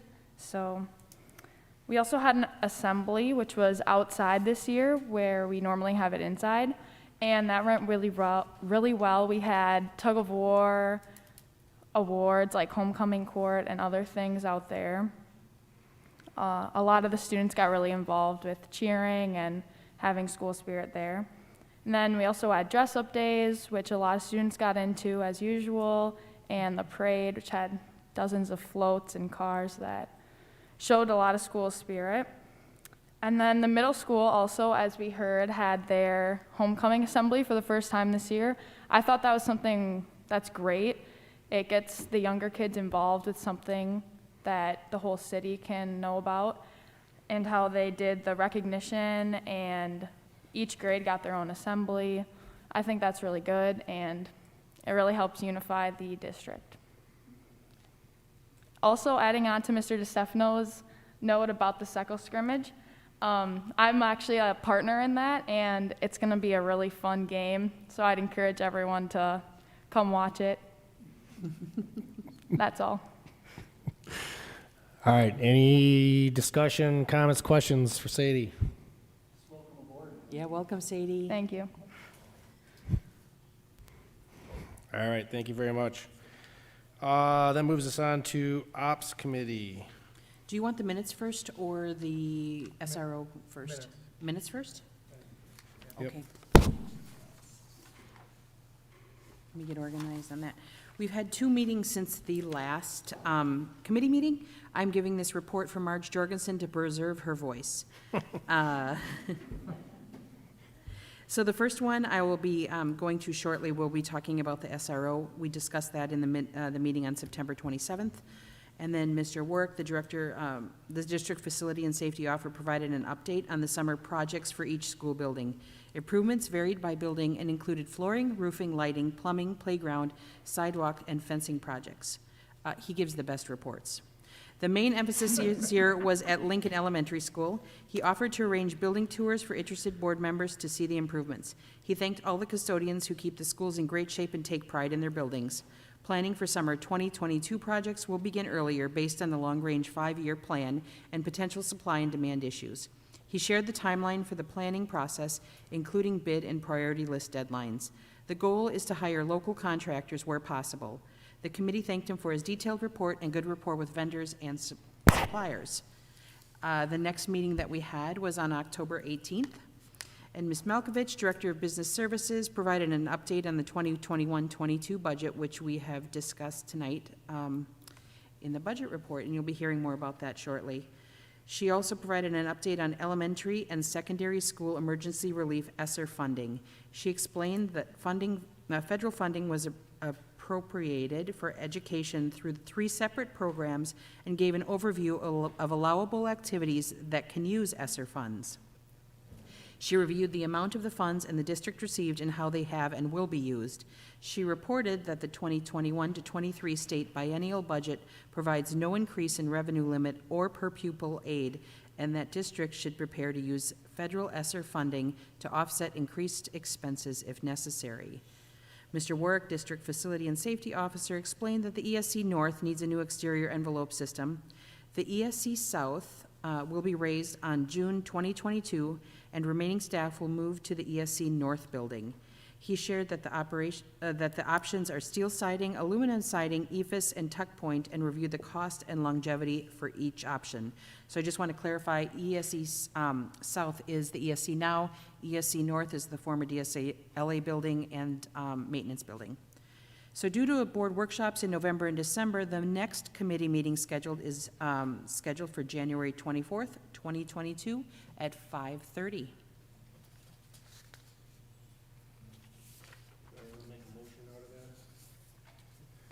you want them separate or together? Oh, all right, so the motion. So the SRO report. The background of this is leaders representing the city of Beaver Dam contracted Mr. DiStefano to discuss the prospect of adding another police officer to the department that would serve a dual purpose. One of the facets of their role as an officer serving our community would be the role of school resource officer. This position would work specifically with our 5 elementary schools and focus their time and attention on supporting students, families, and staff at the 4K through 5th grade levels. If this position is able to be added to the city budget, 60% of the position would be focused on supporting the role of elementary SRO, and 40% of the position would be focused on serving as an officer in an area assigned by the city PD. A typical officer works 2,210 hours per year. With that said, at 60%, there would be roughly 1,326 hours that could be part of the SRO services in our district. That would mean that at 60%, we would have approximately 140 to 150 days of service. The position would cost the district the full percentage of the time that we would have the officer serving as an SRO.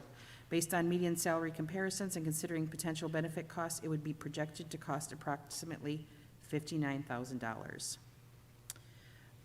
At this point in time, funding this position does not pose a concern over the next 2 years, but we would need to reevaluate the investment and cost as we do with all positions. Potential benefits of the SRO position are increased services at the elementary level, increased services and supports at the elementary level, improved response time and coordination with access to other services in the community. It allows the middle and high school SROs to focus more time and attention on their building levels, and provides another officer to become intimately aware of our buildings, operations, and other logistics that can serve as critical context to support emergency responses if and when needed. And it supports positive relationship building between law enforcement and youth.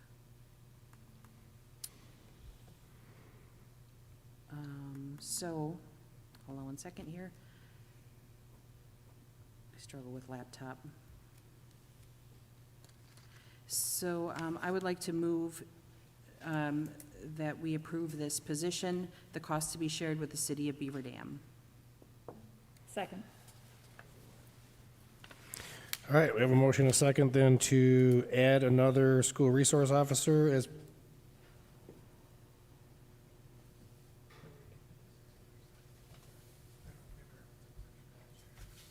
You think this should be in the line? That's part of the understanding. So just so people understand that. If it's implied, that's fine.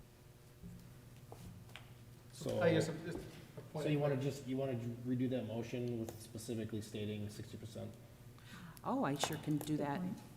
I move to move forward with the consideration to approve the addition of a 60% school resource officer to provide supports and services at the elementary level.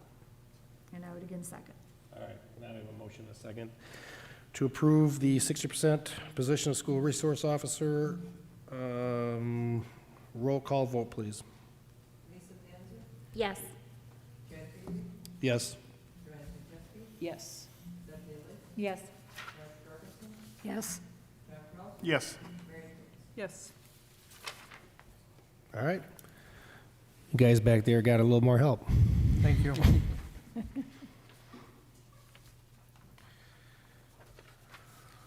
All right, that moves us, any questions, comments for Joanne or Marge? All right, we'll move on to teaching and learning. So teaching and learning also met twice since our last meeting. Our first meeting on September 27th, all of the committee members were present. Mr. Meyer, the Director of Teaching and Learning, provided an update on the district's virtual school. The district partners with the Wisconsin Virtual School for grades 6 through 12 and JEDI for grades 4K through 5. He reviewed the referral process for students and the additional criteria that were needed for the upper level students. The enrollments for each currently vary due to significant medical needs, mask compliance, and preference, meaning those in grades 7 through 12 choosing virtual school. He explained that there is an ease of access to virtual learning when the students are onboarded, and we continue to monitor to determine what virtual instruction means for student academic success. Mr. Meyer also presented an update on the achievement gap reduction. The achievement gap reduction schools are Lincoln, Jefferson, and Washington. He reviewed the strategies in grades K through 3 to allow schools to receive funding with the goal of reducing the achievement gap and increasing student achievement. He explained that by November 1st of each school year, the brief description of those strategies that the school board intends to implement for each school is reported to DPI. This is an initial plan that can be modified as needed. The report is also produced in the spring, indicating what strategies were implemented. He reviewed the 2021-2022 school year plan recommendations, which included instructional coaching plans at each school. Then on November 11th, we met again. Once again, all board members were present. Or October. Yes, October. We aren't at November 11th yet. October 11th. So all board members were present. Mr. Peters, the District Assessment and Technology Officer, provided an update on the district's at-risk programming. He reviewed the definition of at-risk, the continuum of services, and the program goals and baselines. He reported that enrollments are higher than originally anticipated in this program, which led to higher program thresholds and an increase in social and emotional needs. The number of students engaging in the post-4-year program is higher than normal, and students are in credit recovery and are ahead of typical progress. The next steps include refining processes and communication flows, reviewing program progress for Term 1, gathering Math Lab and SAPAR program data, and GED Option 2 data. And then Mr. Meyer shared the reviewed new course proposals and revisions for the high school for the 2022-2023 school year. You do have in your folder a description of all of those course proposals. There are 3 new course proposals, one which would be a 0.5 credit course elective in the Social Studies Department, Street Law, for grades 10 through 12, a 0.5 credit English course offered as a college credit alternative to English 11B, and a single credit college mathematics elective course for grade 12, which would be transcripted with MPTC. The new course proposals are being presented this evening to be added to our courses for, as I mentioned, the 2022-2023 school year. Due to board workshops in November and December, our next committee meeting is scheduled for January 17th at 5:30. With that, I would like to move that the board approve the 3 new course proposals as outlined and presented. I'll second it. All right, so we have a motion and a second to approve the 3 new course proposals as presented. All in favor? Aye. All those not, same sign? All right. Any questions, points of discussion for teaching and learning? All right, we will move on to 10.4, board engagement. This is an opportunity for the board to share out any opportunities they had for engagement in the school district.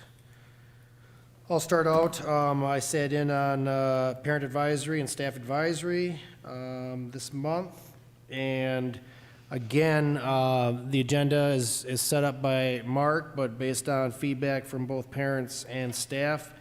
And again, I'm always amazed with the open and transparent conversations that happen in those meetings. And I think it allows us as a district to make sure we're getting ahead of possible issues that may come up either from a staff or parent standpoint. So I thank the members, both parents and staff, for being part of that. And I look forward to future conversations that will be rotated through involvement with the rest of the board members. Other opportunities for engagement? I attended the homecoming parade. The band terrified my dog. It was a wonderful parade. It was really nice to be on the sidelines and see all the kids having so much fun. So it was really a great job. Well done to the folks that did that. I did homecoming too. Actually, I got put to work. I had a float, but I attended that. And then also last Thursday, I attended the Zoom meeting to elect our District 10 CISA representative, or our Wisconsin School Board representative, excuse me. There were two candidates, Bill Whipperfill, and the other candidate was Sandy, and I can't remember her last name now, if it just slipped my mind. But anyways, Bill was reelected. For 3 years again. He was our past one, so. Yep, so both of them seem very well qualified candidates, and Bill did come out on top, so I think we'll have some good leadership in representing our district and on the school board association, so. All right. Other engagement opportunities you guys want to share? There were a number of us, obviously, at the middle school. So again, Bill and his team presented on the middle school, and I appreciate you having us. And for sure, I want to echo what Joanne said, that the muffins were really, really good. Anybody else? All right. That'll move us on to district policy and guidelines, starting out with 11.1, resignations, retirements. Hello, we have one retirement effective January 3rd. That would be Charlene Searvogel. She's been a custodian here at the middle school. She's worked for our district for 16 years. There's also one resignation on there for you to consider as well.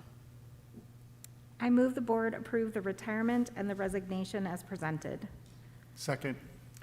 All right, we have a motion and a second to approve the retirement resignation as presented. All in favor? Aye. Aye. All those not, same sign. All right. There's one medical leave of absence on here for your consideration tonight. I move the board approve the leave of absence as presented. Second. Motion and a second then to approve the leave of absence as presented. All in favor? Aye. All those not, same sign. Okay. And similar to how Badger is struggling with bus drivers, we are struggling with substitute teachers. So we have hired 2 full-time substitute teachers so far that we would like you to approve tonight. One at the middle school and one at the high school. Tom Bach is listed on here as a substitute teacher for the high school. These are listed as LTE because they're for this year only. So what that means is they will be with us Monday through Friday in full-time teacher positions any days that our students are in session, and then they will bounce around to whatever classroom they are needed in most. So we have Tom Bach listed for the high school, Bobby Jo Helgamo listed for the middle school, and then we also have 2 other appointments on there. Dawn DiNicola, she would be a special education teacher at the high school, hopefully starting next week, to replace the special ed resignation that you already approved. And then Angela Van Heesch, special education teacher at Wilson. I move the board approve the appointments as presented. Second. All right, we have a motion and a second to approve the appointments as presented. Roll call vote, please. Yes. Yes. Yes. Yes. Yes. Yes. Yes. Thank you. So Nicole, one other question. If, as you're adding in additional substitute teachers, are you still looking for additional LTE subs for the year as well? Yes, we are. Okay. So if you know anybody, send them our way. We are looking for your normal daily sub people, and then we're also looking for the Monday through Friday full-time, any days that students are in session. Excellent. Anything we can do to alleviate some of that period substitution would be great. Thank you. All right, that moves us to 11.4. We have budget adoption, certification of property tax levy. So go ahead. Okay, so we had the budget hearing prior to this, so the form that, that technically needs approval is what's out in your board folder, but then I believe you have the language for the actual motion. Yep, so if there isn't any more discussion, On the budget adoption and certification of property tax levy, I'll entertain a motion. I move the Board of Education of the Beaver Dam Unified School District hereby adopt the 2021-2022 original budget, including Fund 10, general operations revenues totaling $41,816,368.55, and expenditures totaling $41,775,223.61, as presented as the official district budget for the school year. Second. All right, we have a motion and a second then to adopt the original budget as presented. Roll call. Yes. Yes. Yes. Yes. Yes. Yes. Yes. And that then moves us to the next motion. I move the Board of Education of the Beaver Dam Unified School District hereby adopt, certify, and impose a school tax levy of $16,542,049 upon all real taxable property within the Beaver Dam Unified School District. Second. All right, motion and a second to approve and adopt and certify and impose the school tax levy as presented. Roll call vote. Yes. Yes. Yes. Yes. Yes. Yes. Yes. Thank you. Thank you. We have some policy updates. Final reading. This time, I'd like to present the fall slate of revisions and updates as recommended by Neola for the board's final reading and consideration of adoption. They've been reviewed, and the board has had the opportunity to have a first reading earlier this fall. These policy updates include newly issued policies for the following: 1422, 3122, and 4122, which are the numbers, cover non-discrimination and equal opportunity, equal employment opportunity. The new issuance of these policies affirm alignment with Title IX regulations. 5500.01 provides a policy addressing conduct in virtual classrooms. And 6152.01 covers waiver of school fees or fines, which was catalyzed by the McKinney-Vento Act and a call to remove barriers for homeless children and youth. This policy provides eligibility standards for waiver of fees and fines, while also ensuring that when there are fees or fines that can't be paid, there is an objective case-by-case process for review and resolution. So those are the new policies. In addition to the aforementioned, this update provided more than 50 policy revisions that are being recommended by Neola and their legal team. And finally, this policy update also included the removal of 3 policy areas that were identified as redundant and/or already covered in other existing policies. Questions, discussion on the policy updates? I'll move to approve them as presented. Second. All right, we have a motion and a second then to approve the board policy updates as presented. All in favor?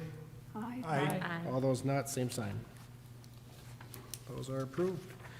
Moves us to 12.1, payment of claims. I move for payment of claims in the amount of $5,319,420.27. Second. A motion and a second then to, for payment of claims. Roll call vote, please. Yes. Yes. Yes. Yes. Yes. Yes. Yes. Entertain a motion for adjournment. Also move. Second. All right, we have a motion and a second for adjournment. All in favor? Aye. All those not, same sign.